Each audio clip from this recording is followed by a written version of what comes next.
কি ব্যাপার কে জানে, স্টেশন মাস্টারকেও দেখলাম না। এদিকে খবর পাঠানো সত্ত্বেও না কোনো লোকজন, না যাওয়ার পালকি, কিছুই দেখতে পাচ্ছি না। স্টেশন মাস্টারকে খুঁজছিলেন বাবু? হ্যাঁ হ্যাঁ, কিন্তু কোথাও তো তাকে দেখতে পেলাম না। ডেকে গলা ফাটিয়ে ফেললেও তাকে পাবেন না বাবু। মাস্টার মশাইয়ের জ্বরে একেবারে বেহুশ। তাহলে স্টেশনের কাজকর্ম কিভাবে চলছে? কি আর করা, আপনি যে গাড়িতে এলেন তার যাবার ছাড়পত্র গার্ড সাহেব আজকে আমার থেকেই নিলেন।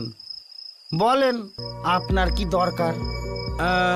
মাচাদহ থেকে আমার পালকি আসার কথা, দেখতে পাচ্ছি না তো। কি যে বলেন বাবু, পালকি যে চাচ্ছেন, তা পালকি বইবে কারা? কেন, যারা বয় বেহারারা। বেহারা জুটবে কই থেকে? এ তল্লাটে ম্যালেরিয়ার আমদানি হয়েছে।